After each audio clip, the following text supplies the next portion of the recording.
So, why don't you tell me a bit about yourself and the business that you own?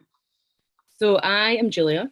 I own a shop called Maisie's Boutique that is on South Queensferry High Street, and I own it with my best friend Callie. The shop has been there for 15 years. We have owned it for nearly five, and we worked there for 10 years, kind of before we bought it. So it was my weekend job when I was in school, went part time, full time, kind of ran it, managed it for the women before us. And then we bought it from our previous boss. And we sell everything from kind of like designer stuff to handmade local stuff. We sell jewellery, cards, candles, art prints, that kind of thing. And yeah, it's in South Queensferry. And you just won the Scottish Business Awards for We the third did. time. We did just when How was that? it was, do you know, it was really nice. Those awards are kind of those, there's a degree of those awards that obviously they don't go around every single independent shop in Edinburgh and go in and meet them and decide who's the winner. And that's not how it works. But it's nice to have a bit of recognition, and it's nice. It's like they open it up to votes as well. So we know that a lot of South Queensferry people rally around us, which is nice.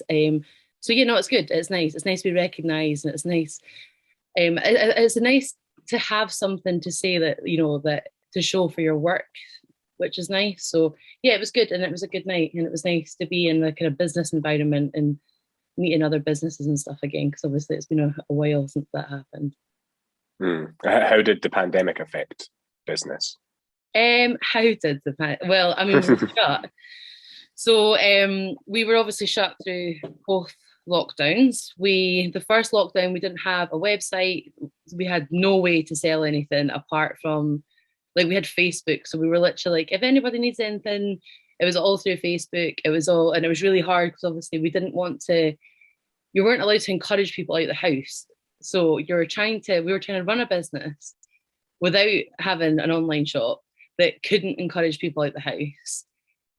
So we spent the entire first lockdown, we moved shop, but we spent the entire first lockdown making a website in order to be able to launch that.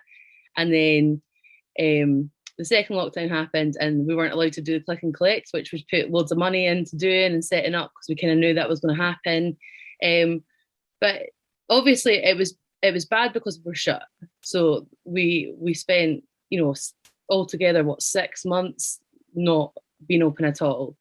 So we had to completely change the way we ran the shop, the way we thought about the shop, the way we were trying to get, we had to stop trying to encourage people in and try to keep people remembering about us. So yeah, it was tough. It was a tough old year, and it still is tough. It's still, the effects of COVID are still there. The effects of, people are still kind of scared to go out. Although people, I know they're allowed out now. But people, they've got in the habit of shopping online for a year, and we've spent our entire existence trying to encourage people, don't go online, go into the shops, go into your local independent shops.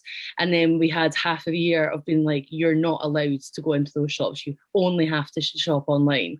So it completely changed. People got we had encouraged people out of the habit of shopping online to then people to get more into the habit of shopping online, that we now have to try and get them back out and back into the shop again. Do you think people maybe working from home will help that in that so they're not traveling to the city centres and like safe, like local independent cafes will be getting better business because people are going in the centres and going to Starbucks and Costa. Do you think it's the same with your business? Absolutely, yes. But there's a lot of businesses that has had the opposite effect of that. So us, Yes. South Queensferry, and it's not lost on me how lucky we are. Queensferry, there's kind of two things. The houses in Queensferry are very expensive. People have just spent a whole year not spending any money. So people that couldn't afford to move to South Queensferry now can. So, the houses and they've put up a whole bunch of new houses, and that, they're filled up. So it's bringing people out from the city.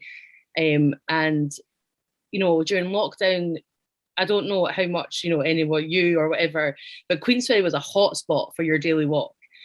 Everybody came to Queensferry to walk their dogs or to, grab a coffee or whatever. So lots of people found Queensferry that didn't know where it was.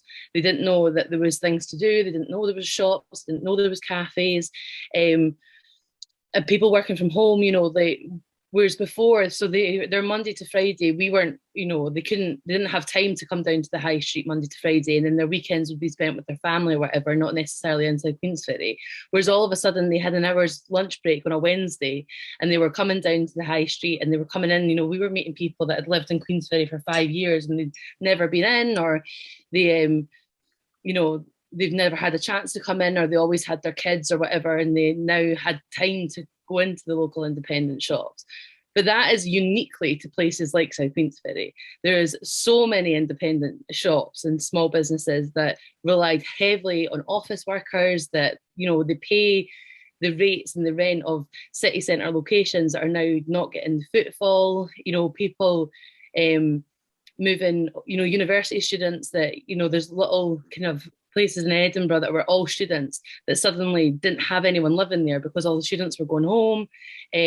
So it definitely benefited us to an extent. And it's not lost on me that that's uniquely to us. There's a lot of people that now know South Queensferry exists that wouldn't have done if it wasn't for the pandemic. And that's something I'm thankful of. Yeah, well, I suppose that kind of leads nicely into the next question I have. So in preparation for this podcast, I couldn't think of what to do, because a lot of the guests, they've got a book, so I just read the book. That's quite easy. I have not read a book. Well, yes, that would make things easier. So what I did is I just listened to a few podcasts and looked into local businesses, challenges local businesses make, or challenges they face, and how startups and stuff like that operate. And so one of the podcasts I was listening to was with Andy Ratcliffe, who's the CEO of Wealthfront, which is I'm assuming it's an investing company. And he said a good startup or a good business is one where everything can screw up and still succeed. So that's almost like the pandemic, where everything screwed up, but you are still successful. Is that fair? I mean, it is, yes. But there's a complete degree of privilege that comes with that statement. If you firstly, you need to have the money to do that. Mm-hmm. Mm-hmm. You can't just be like, I'll go into business, and if it doesn't work, well, we can prepare for it not working, and then we'll just take it from there. Like, if you have got people dependent on your income, if you have put all your savings into something, for us, if we spent all of the money we had buying in stock that we really believed in and it didn't sell, that's game over for us. That it's not like, that was a mistake, we'll move. Yeah, that would be it. We would be shut. Sorry, I've got a cough. It's not COVID. So do I. But so I mean, yes, I think there is situations that you have to. For the pandemic, like, I'm not saying it was easy for us, because it absolutely wasn't. There's a few things that came into play. We moved shop. If we were still in the building that we were in before, we wouldn't have made it through the pandemic. We couldn't have afforded the rent that was there. Our new landlords were completely understanding. They also were business owners. They're small business owners themselves. They own Picnic Cafe, so they have moved up to the viewpoint of the bridge, but they've taken the business away from the high street, and we've moved into their building. They were so understanding with us. But they didn't need to be. Anybody else, and with the grants and stuff, obviously everyone was like, oh yeah, they're handing out business grants and they're doing all this stuff. They took months to come in. If we had kids and mortgages, and if we had people depending on our income, it would have been a completely different story. So we were lucky, but not everyone was, so it's hard. You have to excuse me, there's a degree in which that you have to, not everything's going to go right, but everything can't just go wrong and then you move on and you continue. Yeah, of course. But I almost maybe think you don't give yourself enough credit, because there's a lot of things that have happened with the store that you guys have persevered through and came out stronger on the other side. So like moving buildings, one thing, like that was quite a big challenge to overcome. Mm-hmm. You've had a flood, you've had a fire, all these different things that have happened with the shop and the pandemic. Yeah. and you've came it. So it to me indicates that the business is still successful even when things do go wrong. Yes, I mean that is true, and we are part of. We've worked really hard, and we have made a lot of big decisions that have worked out really well, and we're part of a community that cares, which is really important. And we have we've been so yeah we've been through a lot, and I think there's a lot of people that I think when it's your own business and we put everything into it, every penny we had, we begged, stole, and borrowed and put everything into the shop. So we couldn't let it go down. When the fire happened, I remember, so our shop went on fire, and we lost the majority of our stock to smoke damage and stuff.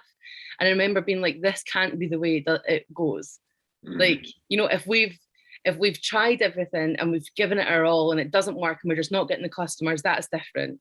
It can't go due to something else. So there's a lot. I think when it's your business and when you own it, there's a lot you go through, and you just deal with it because you just have to. And it's the same with the pandemic. I think anybody that's made it through, and whether it's, like a bricks and mortar business, or whether it's, a trade business or a online business, anyone that was able to adapt and make it through the other end, like that's a massive thing to have done, because it would have been very easy to be like, nope, I'm out, I'm getting, a job for someone else. How important is it that you are self-employed? What's the best thing about that? What's the best bit? What is the best bit about being self-employed? I remember reading somewhere that somebody had said that the best thing about working for yourself is the power to say no, and I think that is probably it. There's a big. I remember, so before we owned the shop and we were, younger and had dreams of owning a shop one day, and we always said, if when we own a shop, we would do this, this, this, and this, and we wouldn't work weekends, and we would, if it was quiet on a Tuesday, we would shut, and we said we'd do all this stuff. But the reality of that is the complete opposite. You don't, when it's your shop, it's everything. It's a part of you and it's an extension of you. But it doesn't feel like work. And it doesn't, and I know a lot of people who love their job say that as well, but it doesn't feel like work when you're not doing it for anyone else. So yeah, the power to say no is really good. We can, if we don't like stock, we don't sell it. If if a customer comes in, not like we get lots of rude customers, but if customers come in that are rude, we can throw them out, or not throw, it's a small gift.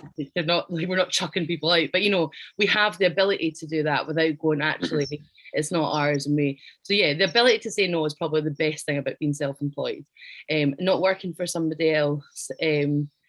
It's just that you can't put money on that. You can't, you can't, you can't go, I don't imagine, for me, there's not a salary in the world that beats, making your own decisions and doing everything for yourself. Because even when it doesn't go right, it's not gone right for your own reasons. So you can take that, and it's not, you've said something and your boss has said something else, and it's that the conflict's always there. Whereas it's always us. So yeah, the ability to say no is probably a good one. Yeah, I mean, I think with anything that's a creative pursuit or anything where you're making decisions about your own project, having to ask someone about that is restricting your freedom, your kind of artistic freedom for that. Which is why, like, I want to do this podcast, but I don't want to work for anyone telling me which people I need to speak to, what I need to say, and that's the sort of, like, it'd be great if I was paid for this, but I'm not willing to go to another job where they're going to tell me what to say and what to do. Yeah, absolutely. So, yeah, and I think that I think you care more when it's yours. So I think the best, we always loved the shop. Don't get, even when we worked, before we owned it, we loved it, but it wasn't the same. Like now, I mean, all the good things are great because they're an extension of us, but you take all the bad stuff to heart as well.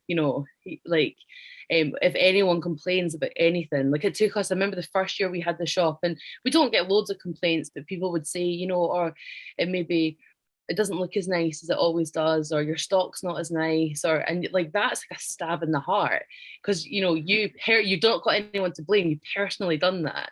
But I mean, all the good stuff's us as well. When people come in and they pick, they see something they really love or find like an artist that they've never seen or they've seen on Instagram and they've not seen it in real life.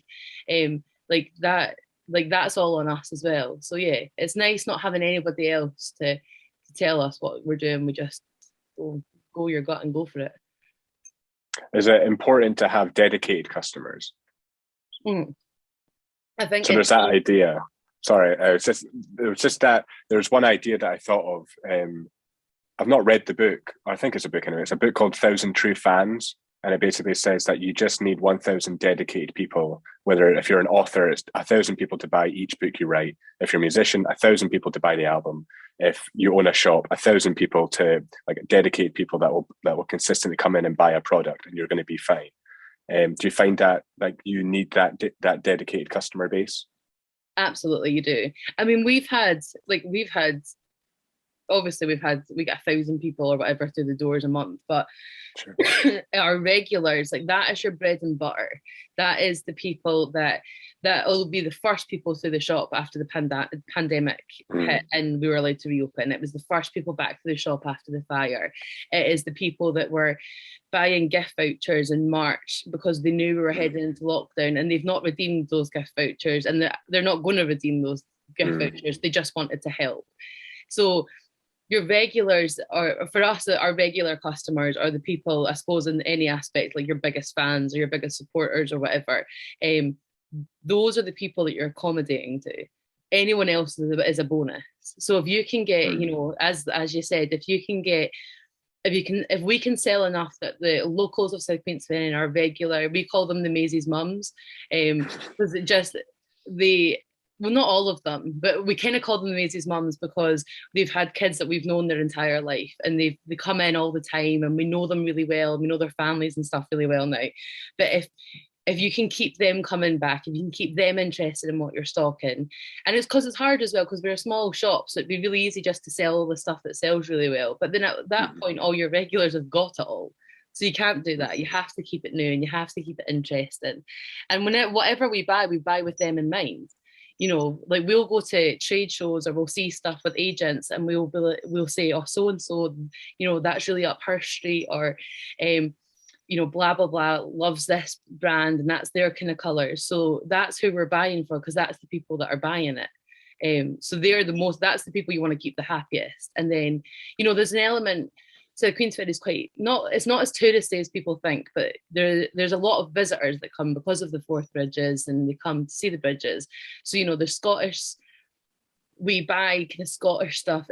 We make sure that it's nice Scottish stuff, but there's some stuff that we buy because we know those kind of customers are going to come in, but it's a very small percentage of the shop. The majority is for the people that are going to keep coming back and keep coming back and keep coming back. And that's what keeps our shop open. Right. And how important is word of mouth in your business?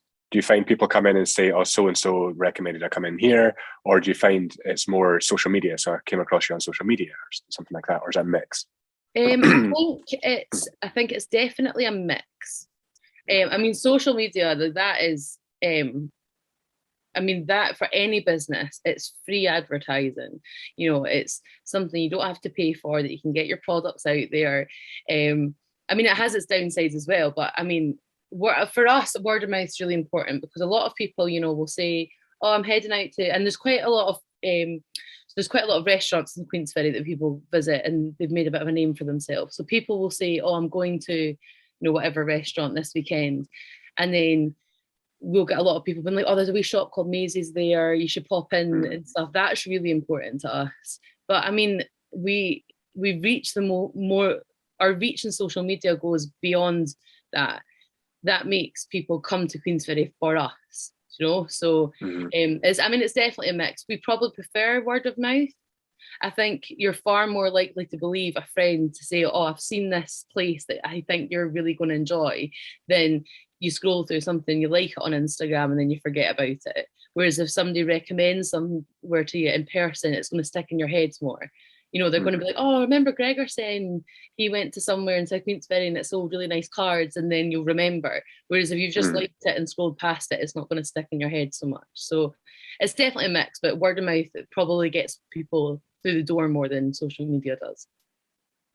Do you have any sort of like a failure or something that seemed like a failure that has impacted the business positively in hindsight? Um, I don't know if it's a failure. When our lease was up in the old shop, so we had decided not to renew the old shop lease. So we were done. We were bowing out gracefully. We tried. We were in there for 3 years, and the business was successful, but the overheads were too big, and we weren't taking wages. So we were out. We were done. We were looking at other jobs and going back to working for the man and stuff. Um, but and then we got offered a new building, and it is the best thing that could have happened to us. The not only, and obviously it's brought the overheads down, and that's what it needed to, because it's a smaller shop and we needed it to be smaller, but it completely changed our perspective on it. It felt like a Mm. second chance, and it felt like a complete clean slate that I think we needed. And it feels more like our shop now, and it feels so. I mean, there's been lots of failures, right? There's been little failures in stock that's not sold and stuff like that. But I think that's our biggest one. I think we did 3 years and that felt like a failure. Like we went home in tears and we were like, we've done, we're out, we've tried, we can't do it. And then there was like almost a bit of fate involved, and we just happened to mention it to the people that own our building now, and they said, well, we don't want the business anymore, we have the building, you've got the business you really want but don't have a building. But at the time it didn't feel good. At the time Mm. it felt like, but I think from nearly losing it, it reminded us how much we wanted it, and I think we needed that to keep us going, and that's what got us through the last year, is that like we nearly had to say goodbye to it before, and it was awful. So we know we want this, and we know we just have to keep on going. Yeah. I think one thing I've noticed with your business specifically is that you tend to pivot rather than start from scratch. Yeah, So that you're not, so when you, like, for example, when you like took over the business, you didn't just get rid of everything and just start completely from scratch. You kept certain things the same and changed the things you wanted to change. yeah, Do you think that's fair? yeah. Oh, absolutely. And it needed to. And the previous owner, like she created a great thing, and we were part of that. But the when we took over Maisie's, it was already, so it was known, and like I think it's fair to say that we've taken it to a place and we're now really well known, and we've made it into something a bit different. But I, when it got offered, we had the choice. It was either completely wipe the slate of everything. We changed the name, we changed the stock, but it was already it was a good business, and we were already known as the Maisie's Girls, and so we knew that like the foundations of it is there. And even now, as we grow, we'll it'll never get to the point that we stop everything that we're selling and we completely change. As you say, it'll be, we've followed trends to a certain extent, but we've the foundations of a great business we have. And I can say that with confidence. So I think if you've got that good thing, and whether that is, that could just be a really great idea, or it could be a really great website that you have to expand on, whatever that is, we have got the foundations of a really good business that we have to fit it in with the life that's going on around it. And that's, the last year especially, we had to go, right, we've not got an online presence, we need an online presence. We need to start selling online, but we don't want to predominantly start selling online. So we need to, in order to boost the website, we need to boost social media following. So, there's a lot of decisions, but you just have to you move all the time. But, your foundation has to stay the same, because that's what keeps your regulars in. What impact has the website had since starting it? So truthfully, it got us through the second lockdown. And then it kind of died a death, which we knew was going to happen. But the website, I think, do you know what's funny? Because whenever you've got a business, you'll have everybody, or whatever it is. I'm sure you're the same with the podcast. You'll have everyone. I may be guilty of this now that I'm saying it out loud, but everyone will tell you how you should do it. You should do this. You should be doing this. And you shouldn't be doing that. And so for the last 4 years, when we bought the shop, so in 2016 when we bought the business, everyone said, right, you need to get a website. That's where life's going. You need to go online. But that's a really hard thing. There's only two of us. And that's an entire other person's job to keep that updated and to keep that, to keep the stock on it and to write the descriptions and to take the photos. I don't think people quite realize how much of a job that is. So luckily we use a company called Smash Digital who did our website, and they were great, and they set it all up really easily. And it was great when we didn't have the shop to run. We could sit and pull all the stock out and take really nice photos and update the website, and and then get all these great descriptions, and then the shop opened again, and we don't have time for that. So we're actually about to relaunch it, where it's had a bit of a makeover, and we're going to put, obviously Christmas is coming, so we're going to put a whole bunch of new stuff on it, and we're going to try and keep it going. It's definitely something that I want to keep, and it's something I want to expand, but maybe there needs to be more hours in the day to be able to do that. And so it's there, and you can use it, and there's things on it, and it will eventually have everything we sell will go on it, but it's going to take a bit of time. And also it's really hard because we spend all day every day preaching to everyone to go back into shops. It's really hard getting what we do in Maisie's online, that personal shopping experience, the one-on-one shopping, that we gift wrap everything, we find out who you're buying for, and we help you pick colours and whatever. You can't do that online. So it's really hard trying to get that into a website that's not just another website selling candles that you've seen on another website or whatever. So it's good, and it's something that we're going to work on, but I think it's going to take a bit of time. And I'm a bit of a perfectionist as well, so I don't think I'll be properly shouting about the fact we're online until it reflects what we've done with the shop. Yeah, going back to what you were saying there about people giving advice, I think one of the most important things is when people are giving advice is to take every piece of advice with a pinch of salt and realize that everyone's story is completely different. So if someone wants to be like the next Bill Gates or the next Steve Jobs or some big CEO, people always tend to say, well, Steve Jobs, I think it was Steve Jobs, they dropped out of university or college or something like that. So it's like, drop out of college and you'll be successful. It's like, no. But then it also works the other way, where people say you have to go to college or you have to go to university to be successful. It's like, don't take everyone's advice as gospel. People's stories are different. Yeah. I mean, I would probably say don't take people's advice. If I've learned anything, okay, it's possibly that.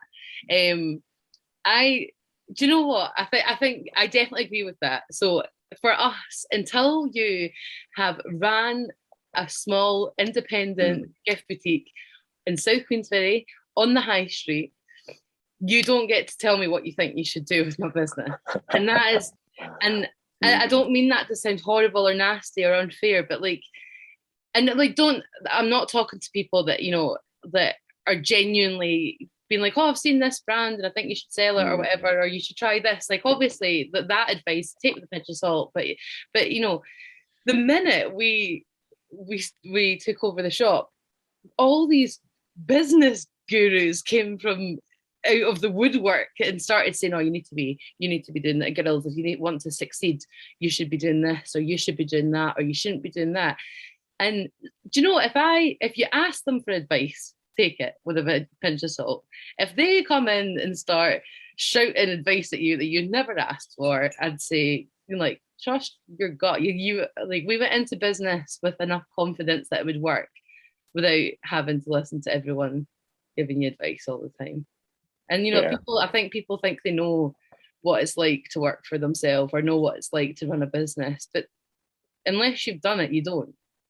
Unless it's the same with you. I'm sure I would I talk about this all the time. I'm going to start a podcast, but I then, you have loads of people say to you, oh, if I had a podcast, I would be doing this. And then, but they don't have a podcast and they're not doing that. So why are they saying that to you? I'm incriminating myself here. But yeah, it's the same with the shop. Like we'll get lots of people, and even like we'll have agents that come in and tell us to do this and we need to be doing that, and the website's a big one. You need to be online, girls, you need to be online. And then I just think, you know what, it'd be great if that's how easy it was, but we need the staff to be able to go online. We need the time to be able to put things online. We need the space to have the stock to go online. But people don't know about that. They just see this, Yeah. they see the end product, and they don't know how to get there, but they'll tell you that's what you need to do. So it's hard. Advice from strangers. Well, I think, yeah, with specifically with the podcast, I think a lot of people who would give me advice or say, like, make a recommendation will be thinking about views or growing it, which is I'd love the podcast to grow, but one, I don't have that much time to be doing much more, or I don't have the money to be improving it that much. I'd love to improve. I'd love to have like all professional equipment and to have it properly filmed, to film things in person, to have someone filming it for me, to have someone doing I'd love to do all that, but I think people almost assume what your mindset is or what your target is, and then give you advice according to what they think you want. Whereas if I'm actually purely thinking about what I want, it's just this. It's having the conversations that I'm really enjoying at the moment. There'll be a point where I have more time, I can do this, or when it starts to grow and it maybe becomes something that I could make some form of money out of. That's when maybe my mindset would change. But right now, absolutely, yeah. And your goals change with time. We like we in 5 years time or 10 years time, whatever, like those things are important. At the moment we're just trying to keep our head above water. Like and like I think people see the shop and they see how long we've been opened, and and they'll see like they'll be busy, especially now if people come in and there's like 3 or 4 people in the shop, they're like, oh gosh, you're really busy. And you're like, and that, like, which is, we've got 4 people in that, like, that is kind of busy for a small shop or whatever, but like we need that consistently. So at the moment, like, we're just trying to, we need to level out. We had COVID and the pandemic and lockdowns and whatever. Like, we just need to, at the moment, we're just trying to keep our head above water so that we can then, we've got goals in the future that we're heading towards. But to get there, we need to, like, having a great online presence doesn't happen overnight. Having full-time members of staff doesn't happen overnight. That it takes time, and people don't realize it takes time, but it does. Well, I think with anything, if anyone's trying to achieve something big, I can't remember who said it. I'm sure it was an actor, and he said the main people that make it, obviously you have to be fairly talented, but the main people that make it is just people who keep going. Yes, and absolutely. Don't give up. So, like, I just watched an interview today with Kevin Hart, and he was basically saying he was struggling for 13 years before he made a big paycheck. 13 years is a long time. So I think like the majority of people aren't willing to put that time in. Absolutely. They'll give up within the year. Can't. A lot of people have got mouths to feed and mortgages to pay and, parents to look after or themselves to look after. And that's what I mean, that I think that, the way we got the shop was quite, it was unexpected and a bit unusual, but, like anyone going into business, like there's a privilege in which you're able to do that. There's, if you had people looking after you, that meant that you had to work 80-hour, 90-hour, 100-hour weeks, you wouldn't have time to do a podcast. If I had mouths to feed and mortgages to pay and people depending on my paycheck, I wouldn't be able to work for myself because it's too unreliable. There's months that haven't taken anything, and especially when you first take over a business, everyone goes, your first year you don't take any money. You have to be in a position that you can go a year without a paycheck. You have to be in that position that you can go a year. I got another job. That's how we worked it, second jobs and whatever, and nighttime jobs and stuff. But if you can't do that, you have to, it takes time and it takes work and it takes sacrificing a lot of stuff to get there. If someone gave you £1 million right now, what would you do with the business? Well, that's a good question. Like £1 million is a lot of money. What would we do? We would I mean, we would do the website, right? That is, we would make a big fancy website. In fact, I would buy like, what would I do? I don't know. I'm getting too excited. I feel like I just won the lottery. We would So a couple of things. We would buy like a garage or storage space so that we could do the website properly. So anything that we have in the shop, we would buy the same amount of it. It would be in a garage space. We would pay somebody else to deal with that, the shipping and all that stuff, and launch the website. I'd also like a second location, so I would probably buy somewhere for a second location. Um, Where would be the dream location? where would be the dream? I mean, it's hard. Like, I mean, the dream, Stockbridge is really funky, Bruntsfield, Leith, all these places. But a lot of these places have really cool independent shops in them. So I don't know if it's I don't know how it would work. Like, I would never like, I would. This isn't like instead of Queensferry, like the Queensferry shops. That's amazing. We would probably branch into a bit more like party decoration wise. So we'd probably, like buy a van and go and do like balloon arches and stuff. Um, but I don't know, what would I do with £1 million? I don't know. Maybe the next question is a bit easier. So, what do you want to achieve in the next 5 years? The next 5 years, we would like. So Callie still works part time somewhere else. To get. Do you know what I would do with £1 million? Sorry, this has just come to me. There, Queensferry High Street is getting dug up and has been threatening to get dug up for about 3 years, and it's been the biggest bane of our life because we don't know how it's going to affect business. And Edinburgh Council are notoriously bad at doing stuff. And so, if I had £1 million, I would just do that road. I would recobble. I would pay some independent like workies to just get it done, and that would make my life a lot easier because I can't deal with the stress of how bad it might be. That's what I would do with £1 million, and then I would continue living my life as it is. So yeah, Kelly works part time somewhere else. In the next year, we would like her back full time. We would like a full time member of staff that isn't one of us. I would like to take a bit more of like a creative director role. There's a lot. We both have different strengths in the shop, and I think we could do a lot more with display and online stuff and the general how the shop works if I didn't have to be in the shop behind the till all the time. So I would like to have somebody or a couple of people there so that we don't have to be in the shop all the time. So we have time to do proper window displays, and we have time to do the website stuff and other things in life that I want to do. I'd like to get a business degree at one point, but in order to go to uni, you have to know. We don't have to not be working full time, but it would make my life a lot easier if I wasn't. So yeah, 5 years goal would be members of staff that are lovely and we trust to run the day-to-day stuff, and to probably have the successful online presence that everyone keeps reminding me that I should be having. How important how does climate change affect your business? I mean, it affects everyone and it affects everyone's business. We, as business owners, as retail owners, we have a responsibility to the planet to try and have be as environmentally friendly as we can do, because businesses across the board are the ones that are making the biggest impact. So we, especially in the last couple of years, we have switched predominantly plastic-free card companies. We only sell vegan leather products. All of our candles are soy wax and paraffin-free. So it's important to the business because it's important to us. It's something we care about. But businesses across the board should have a responsibility to what they're doing.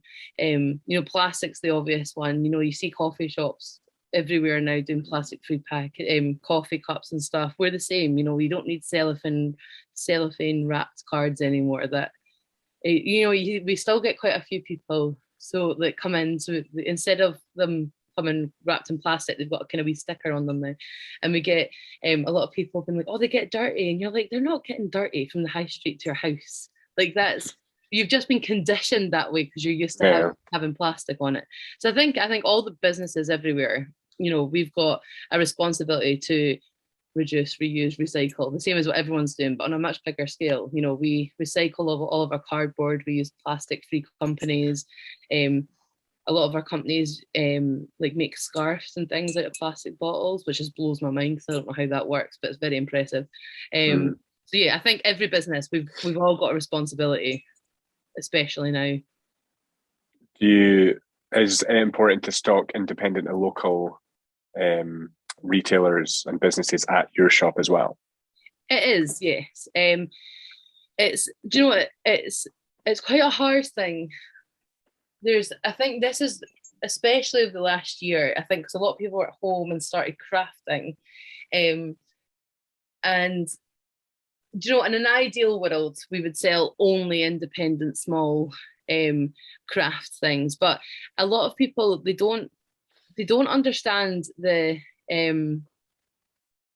like a lot of consumers don't understand the price points of independent makers and artists.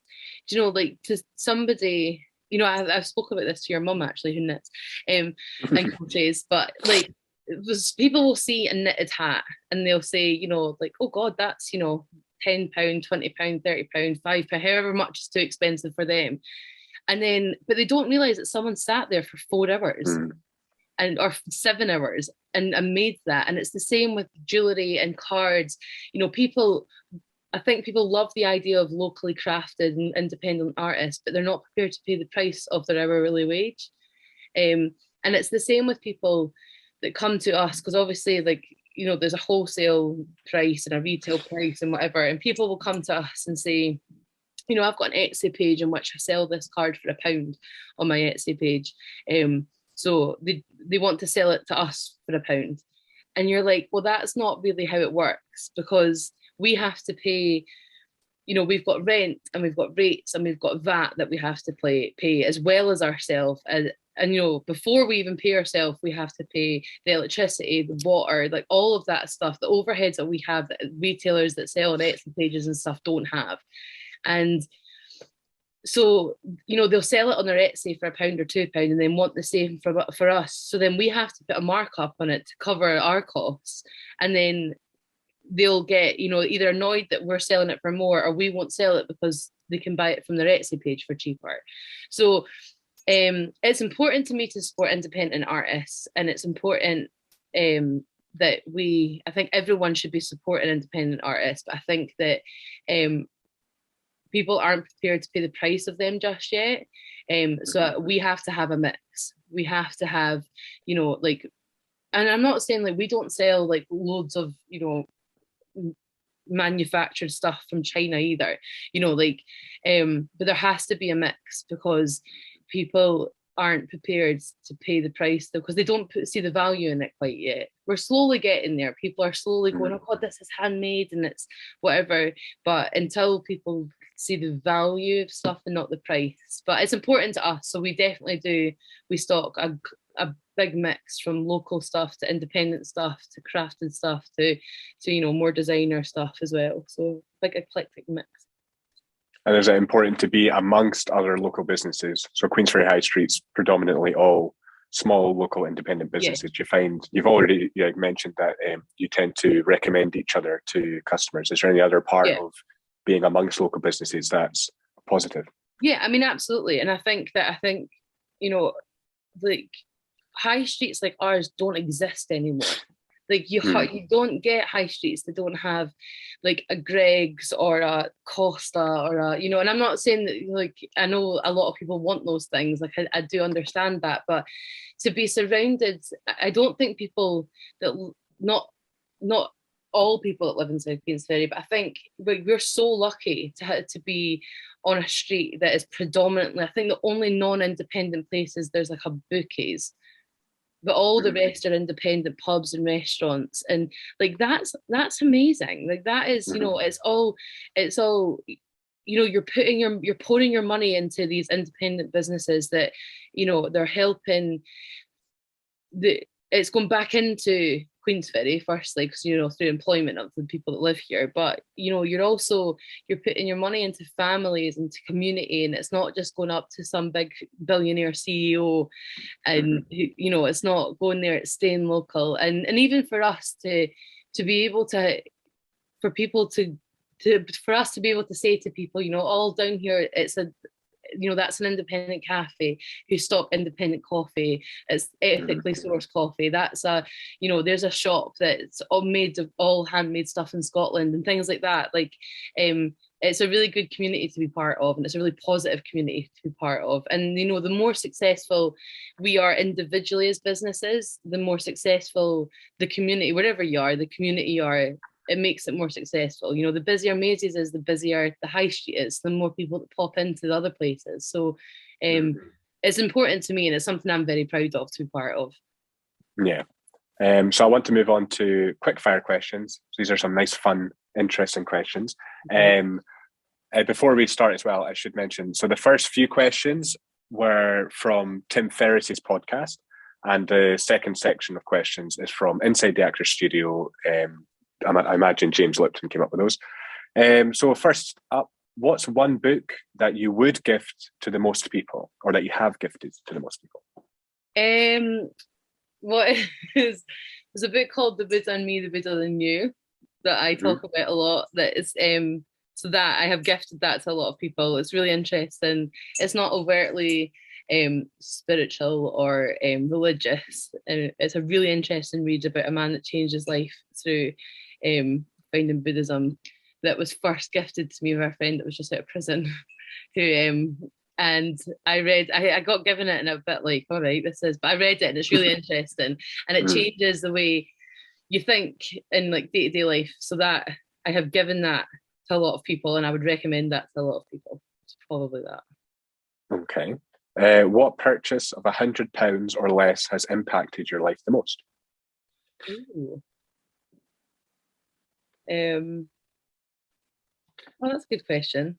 My head went to Doc Martens, but there's no way they're under £100, are they? I actually thought that. I had that in my mind. As soon as I asked the question, I was like, she's going to say Doc Martens. Yeah, I mean, if you can get them on sale, close. Yeah. a pair of Doc Martens, because you will never need another shoe. Do you know what it probably would be? Is a silk pillowcase that I didn't buy, but I got gifted for a Christmas present. And if you've got curly, frizzy hair like me, it'll change your life overnight, literally overnight. So a silk pillowcase. Interesting. Or Doc Martens if you can get them on sale. Well, that's one of the things I love about this question, is that you never get the same answer. Yeah, I don't know if it would be £50 than a pair of shoes and stuff. No, that's good. Yeah. If you could have a gigantic billboard showing to billions of people, what would you have it say? Oh. I suddenly wish I had read these questions. What would it say? I think it should say something really positive. And do you know what it should say is, don't let a bad day make you think you've got a bad life. Because I think everyone should read that out loud to themselves on bad days. So that's what I should say. Maybe if I'd read these questions, I would have come up again something more like intelligent. Well, the point of the questions is to say them just as they come to you. Yeah, that's what I would say. What's one absurd or weird thing that you love? I don't know. What's weird that I love? I don't know. I don't know if it's because I like naming houseplants after my favourite feminists.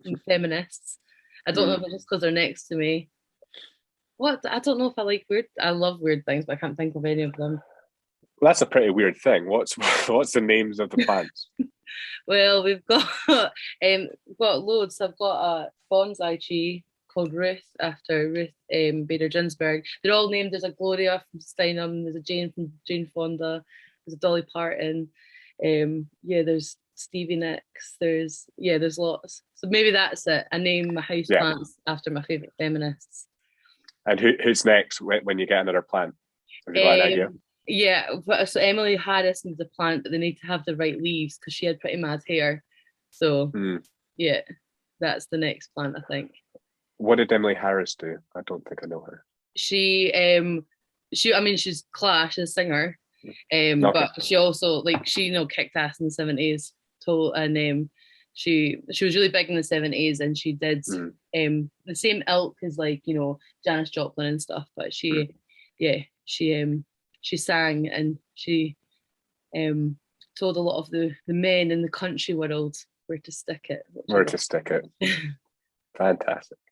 In the last 5 years, what belief, behavior, or habit has most impacted your life? Turning my phone off at night, or putting it on Do Not Disturb. I spent ages trying to get an early night, and then your phone would ring or ding or whatever. And next thing you know, it's 4 a.m. and you're still sitting on it. So whether it's like my routine, if you like, to go up and when I go to brush my teeth before I do my like face mask and stuff, when I brush my teeth, I turn my phone on Do Not Disturb, and it has completely changed my sleeping pattern. It means when I wake up, I don't instantly look at it. So yeah, turn your phone off at night. Yeah, that's a good idea. What advice would you give to a young 18-year-old? What advice would you give to a young 18-year-old, and what advice should they ignore? Oh, the advice they should ignore is that there's no friends in business. People told this to us all the time, and I don't understand it, because we wouldn't have a shop if it wasn't for our friends. And that's not just like our friends that physically helped us, but it's people that helped us set up bank accounts and change phone lines, and who share our stuff and recommend us. And that's other shopkeepers, that's people that are our competition or whatever. And loads of people, I don't know if it's just a particular sector in business, but we got told, there's no friends in business. In my opinion, there's only friends in business. So we got told that all the time, and I never understood it at the time, and I still don't understand it now. So don't listen to that. Advice I'd give 18-year-olds, I've got so much. I speak about this all the time. Get a job. If you don't know what you want to do, go and get a job. If nothing else, it'll show you what you don't want to do. You'll learn the value of waking up on time and turning up on time, and meeting people that work for different reasons. I think that's really important to understand, that people work because they need money, people work because they like the job, so yeah, if you don't know what to do, get a job, get a full-time job. If you do know what, I talk a lot about people uni and going to uni or not going to uni, or going to uni straight from school, and there's so much pressure that I remember so well, and it's maybe changed now because it's been 10 years, but to go and be something brilliant at 18, you should know that you want to be a lawyer, a doctor, or a musician, or whatever that is, and you don't need to know that young. I don't need to know it now. So yeah, get a job if you don't know what to do, but do something you at least enjoy or have a bit of interest in. And yeah, I think that would be my advice. But don't listen to your gut. If your gut's telling you to go uni, you go to uni. If it's telling you don't want to be there, don't. You're going to waste a lot of time keeping other people happy. Yeah, I think that's one piece of advice that's similar to that, is like keeping doors open. Because a lot, when you're 18, people say this is what you need to do, or you need to know what you need to do, and then people just narrow their focus on that one thing, and then shut off any other options. Oh, totally. Yeah. It's the same with us. Like at 18, I worked the weekend at Maisie's. If you told 18-year-old Julia that she owned it in 11 years, I would be like, I don't even want to work. And that's you have to.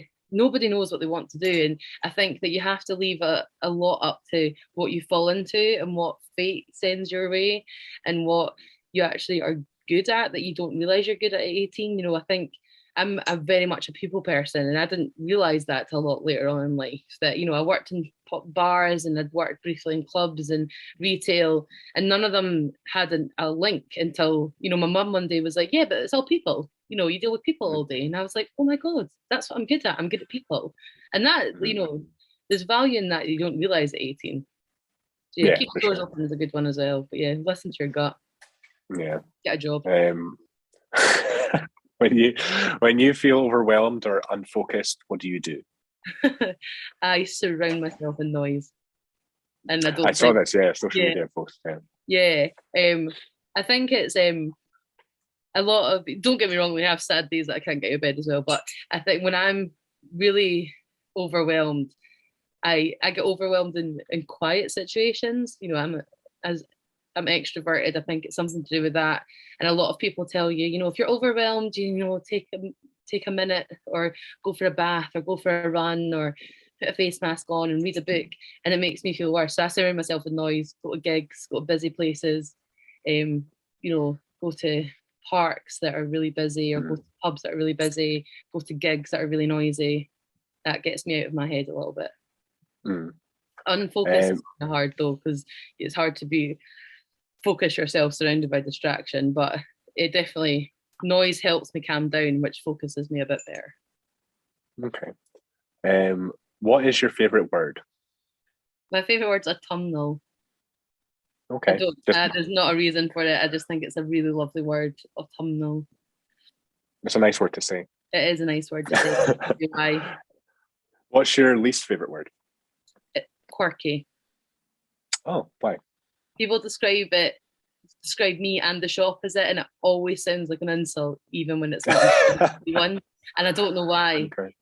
but I think I've always Well, I hated suppose it. it almost sounds condescending, I think, when some people Yeah, say. I can imagine people saying it and it's sounding yeah, and I condescending. know it's not meant that way most Yeah, of of the time. course. Sometimes it is. You know, sometimes they're like, "Oh, you're quirky." But yeah, people describe me as it, and people describe the shop as it, and it never ever sounds like a compliment. So Hmm. quirky. So you mentioned noise there. So what sound or noise do you love? Waves crash on the ocean, or the sound of a crowd right as the band's coming on. You know, Oh like yeah, that. okay. Yeah, Yeah, that. My two favorite nice. noises: And what's a sound or noise that you hate? people chewing. Okay. Particularly my business partner Callie and my little brother. Those are the noisiest eaters I've ever been near. For those two, but that noise overall, like even you know when people, you know these ASMR videos that beyond me, Hmm. if people can listen to that. I know different strokes for different folks, but that does not calm me down. That stresses me out. So Yeah. Well, I suppose there's certain ones, like there's ones of like people like squeezing like squid or something like that's not. squidgy. That's horrible. But there's ones I've looked at, they're just called ASMR rooms, and you can choose different types of rooms. And I had like a Paris cafe on once, and it's just on the TV. It has Paris on it, and it's just playing like nice jazz and a little bit of like people talking, but it's not too distracting. It's Oh, quite okay. nice. There's Or some there's stuff. Harry Potter ones as well. There's some. You know what's her name on? Do you watch TikTok? You No. seen this Emily girl? She famously made this salmon and rice thing, but her thing is so she doesn't speak, but it's just all the noises. So it's like the noise of the tin foil, the noise of the tray in the oven and Mm. stuff. That's quite nice. I quite Mm. like that. But this tapping and chewing and that and squidgy stuff, yeah, I'm not Yeah, into that not at for all. you. No, not for me. What's your favorite curse word? My favorite. I'm allowed to swear on this. Mm-hmm. My favorite curse word is fuck because you can use it for any emotion. You can be angry, sad, happy, excited, and it fits. I don't know if I've had fuck. That's a good one. Okay. I've had Sorry, shite. I've had muppet, which I don't think is a swear oh, word. that's like the nicest swear word ever. Oh my I goodness. know, I know. I've not had to see one yet. I'm excited for that one. I won't Um, say that. My mum's going to listen to that. I don't use that. what profession other than your own would you most like to attempt? Oh, if I was being completely unrealistic, I would like love to be, you know, the singer of a rock and roll band. Mm. I think I would be good at. I think I would be good at management, like band management, artist management. Um, I think in another world, that's maybe something I would. So yeah, so like backstage music, you know, the running of band, managing bands or managing artists, and yeah, I think that I'd like to give that a bash. It's a good one. And if heaven exists, oh wait, no, no, no, no, no, no, no, no. What profession would you least like to do? That's one I forgot. Oh, um, anything that involves like sitting at a desk, numbers isn't my anything that I think an office based thing. I'd like to be part of a creative industry. So that anything that doesn't involve people. So it's like sitting in an office based thing.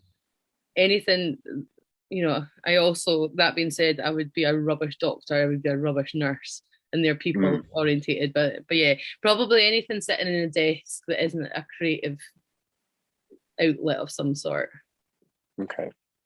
And if heaven exists, what would you like to hear God say when you arrive at the pearly gates? Oh, I don't know. What would you like God to say? I think, I mean, maybe everyone's the same. I would like him to be like, your intentions were always good, and I think I'd like, that's what I would like God, the woman, to say. I actually thought, as soon as I asked the question, I was like, um, God would say, "I'm a woman," or something like that. Or if it was me, like the thing I would hate is if God did exist, would just be that God exists. So, he wouldn't have to say anything. I would just be like, "Oh, damn it!" Like, yeah, totally, yeah. When this whole time, I knew you weren't. I was so sure. I mean, we'd have a lot to say. I reckon if God exists and we get to the pearly gates, I think I would be like, you have got some explaining to do. That's what I would be saying to God. Yeah, some cheek if God said your intentions were good. It's like, no, what were your intentions? Yeah, were your intentions good, yeah. God? Yeah. I think anyone, I think everyone's probably maybe this not the same, but I'd like to think that, when God is there in our class dress and our Beyonce halo at the pearly gates, I'd like to think that I was known for having good intentions. Okay.